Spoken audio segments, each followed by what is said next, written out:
Rapat Dewan Gubernur Bank Indonesia memutuskan untuk mempertahankan BI 7-day reverse repo rate sebesar 5,75%. Sebenarnya apa sih dampak dari kebijakan ini ke perekonomian? Dan bagaimana kebijakan ini memengaruhi keseharian? Yuk kita bahas bersama saya, Oki Prasetya.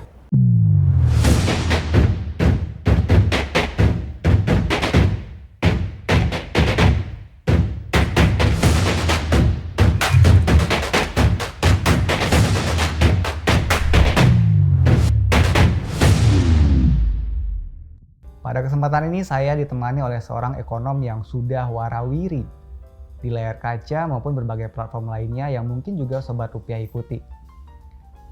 Pandangan atau pendapatnya akan sebuah fenomena ekonomi maupun perakiraan akan perekonomian ke depan kerap menjadi rujukan. Dan terbaru ada namanya di dalam 40 Under 40 Fortune Indonesia. Sebuah pengakuan dan capaian yang luar biasa tentunya. Inilah dia, Joshua Pardede. Selamat datang Bang. Terima kasih Mas Oki. Apa kabar nih Bang? Kabar baik.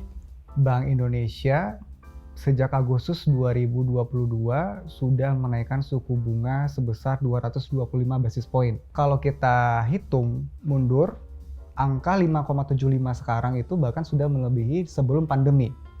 Dan bagaimana seorang Joshua Pardede melihat impact dari kebijakan itu dan inflasi terkini di Indonesia jika dibandingkan dengan global.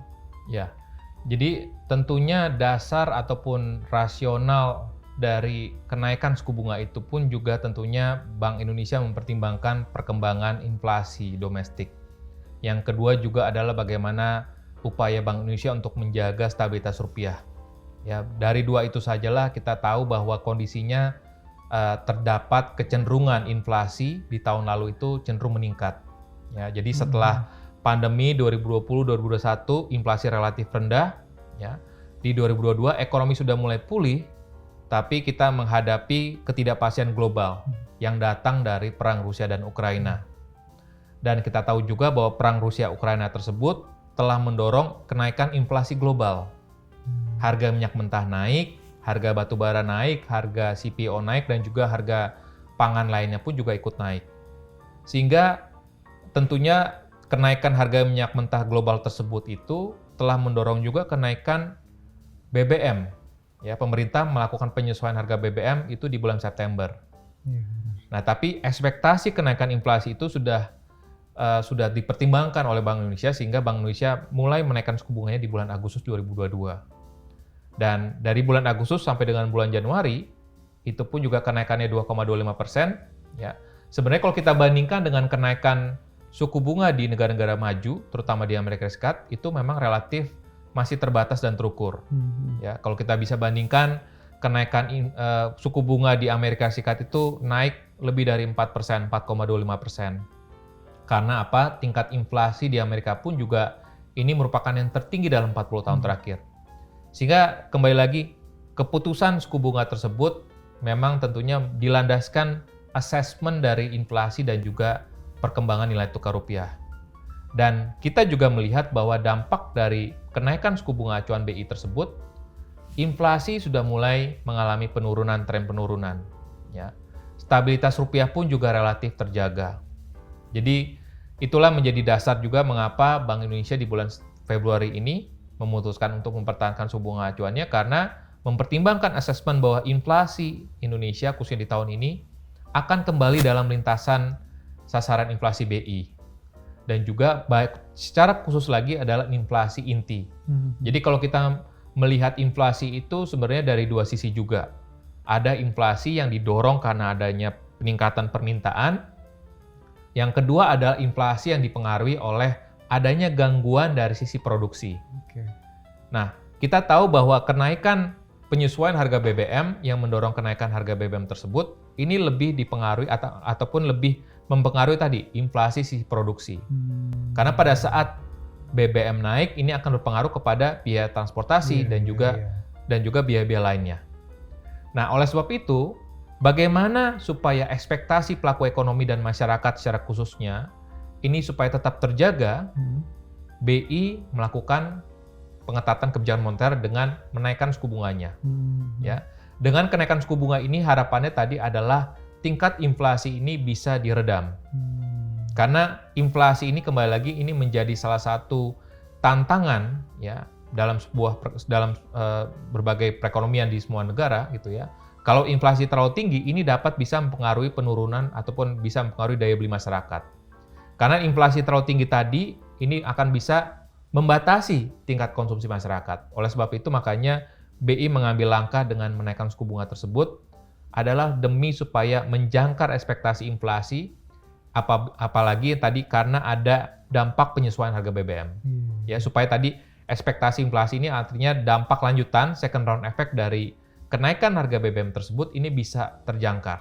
Ya, karena kalau inflasinya relatif terkendali, harapannya nanti pertumbuhan ekonomi pun juga akan bisa tetap terjaga. Jadi kurang lebih dampaknya seperti itu dan saya merespon positif ya, artinya kebijakan BI tersebut telah menjaga stabilitas rupiah dan juga mendorong penurunan inflasi.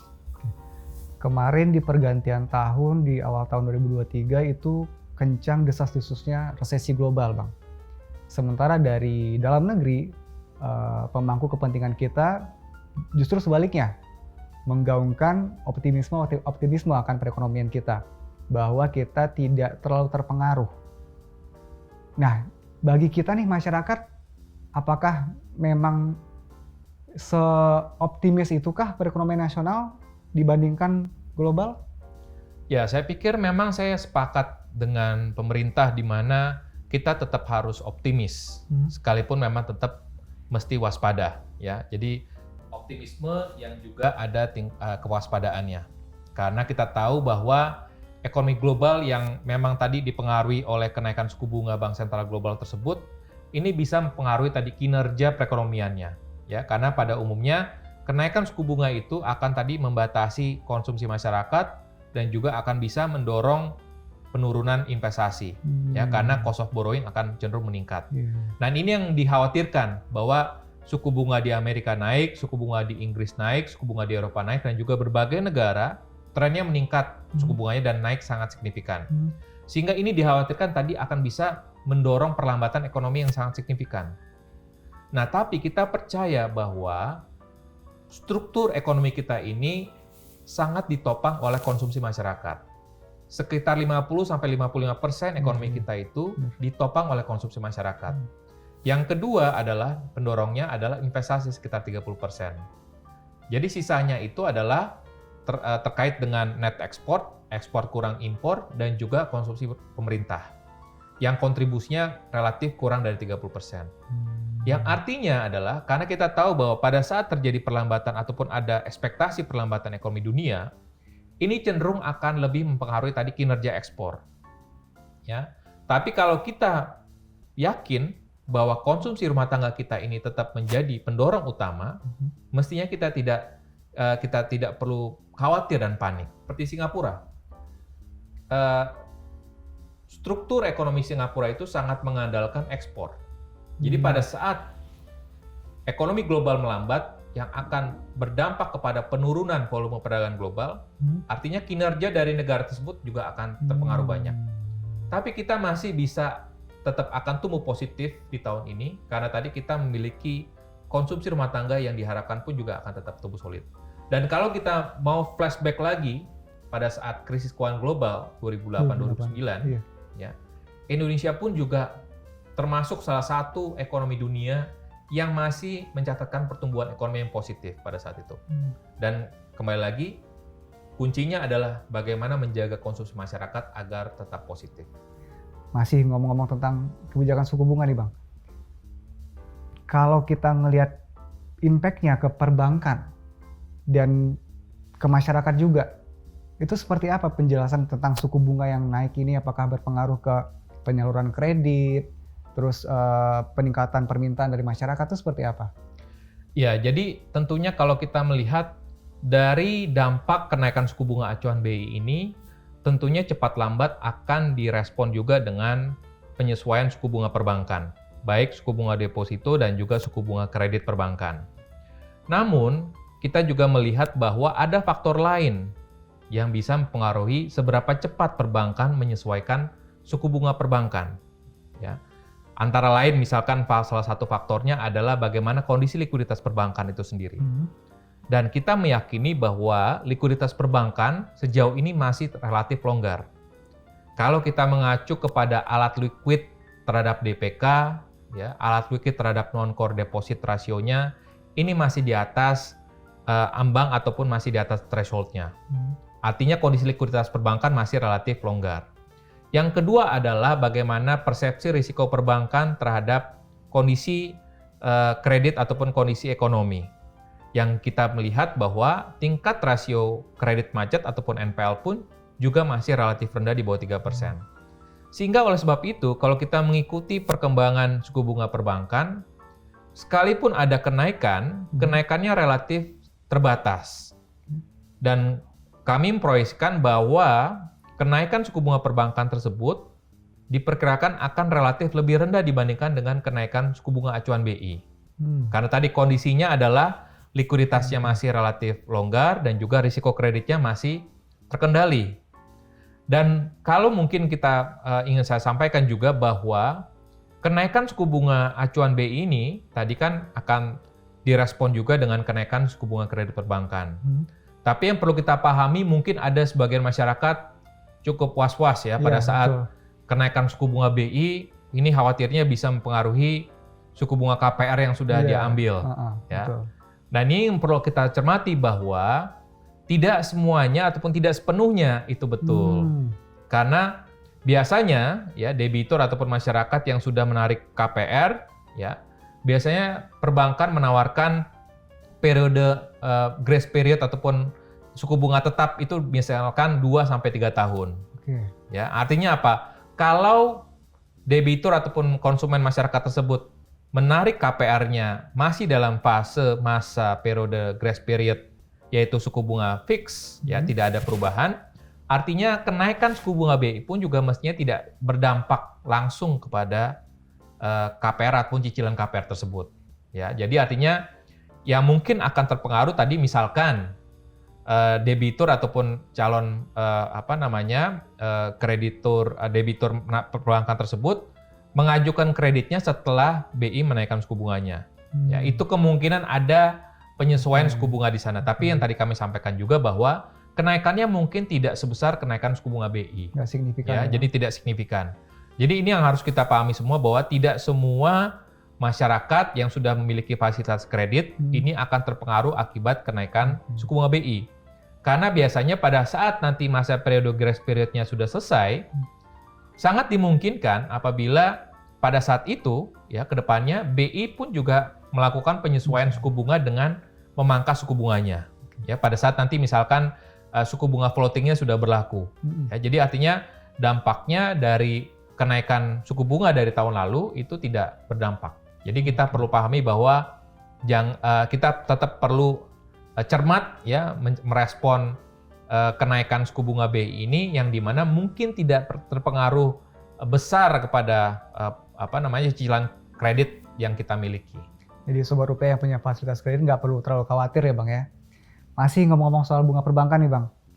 Ternyata belakangan saya baru tahu kalau tabungan di bank itu sudah 0% bunganya. Ini masyarakat awam sebenarnya udah tahu atau gimana atau memang trennya berpindah ke bank digital apa gimana sih Bang sekarang ini Bang?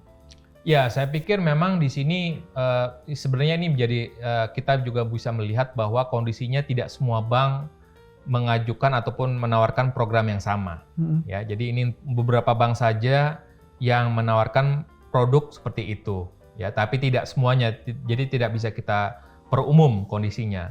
Dan yang saya cermati bahwa sekalipun memang suku bunganya 0% untuk tabungan tersebut, tapi ini memang ada inisiatif ataupun ada semangat bahwa perbankan ini ingin mendorong masyarakat untuk bisa meningkatkan minimum penempatan dananya. Ya, karena itu tentunya akan tiring. Jadi yang 0% itu kebanyakan ya program-program yang saya lihat adalah yang penempatan dananya relatif kecil. Jadi justru malah ini bagaimana mengajak masyarakat ataupun penabung ya untuk bisa menempatkan dananya di perbankan agar suku bunganya nanti akan bisa lebih tinggi lagi. Jadi ini yang mungkin kita pola berpikirnya agak bisa terbalik ya. Jadi artinya kondisi itu adalah justru malah membuat ataupun mendorong masyarakat untuk menempatkan dananya di perbankan. Karena tentunya kita juga ingin mendorong ya literasi keuangan dan juga inklusi keuangan. Karena banyak sekali beberapa ataupun kelompok masyarakat yang masih dikategorikan unbankable ya, yang dimana literasinya pun juga masih kurang, sehingga bagaimana kita mendorong mereka untuk menempatkan dananya di perbankan karena tentunya lebih aman ya, dan kita pun juga tetap mendapatkan manfaatnya ya, tapi dengan kondisi atom return yang juga tentunya sesuai dengan kondisi yang ada. Jadi saya melihat bahwa ini tidak bisa kita perumum, tapi kondisinya tentunya dari sisi tadi dampak kepada kenaikan suku bunga BI ya, tentunya ini sudah berdampak sebenarnya kepada suku bunga kredit khususnya dana pihak ketiganya ya. Jadi tentunya tren yang umumnya adalah memang suku bunga perbankan tadi kenaikan suku bunga merespon kenaikan suku bunga BI-nya. Ini juga kita sudah mulai lihat adalah kenaikan suku bunga deposito dan juga suku bunga kreditnya. Tapi tadi kenaikannya relatif lebih rendah daripada kenaikan suku bunga Bank Indonesia-nya, karena tadi didukung juga oleh beberapa kebijakan, bauran kebijakan dari Bank Indonesia, misalkan dengan mendorong tadi masih tetap longgarnya kebijakan makroprudensial, pendalaan pasar keuangan, ya, lalu juga pembiayaan inklusif, ya, jadi dan juga sistem pembayaran masih relatif longgar, sehingga itu tetap mendorong likuiditasnya masih tetap longgar, sehingga penyesuaian suku bunga perbankan pun juga relatif lebih terbatas. Untuk bisa berkontribusi terus, mari mulai dengan tetap optimis dan memberikan yang terbaik di setiap kegiatan ataupun aktivitas apapun itu tentunya. Dan jangan lupa tetap waspada terhadap risiko agar kita siap menghadapi kemungkinan yang tidak kita inginkan. Saya Yogi Prasetya, pamit. Sampai jumpa.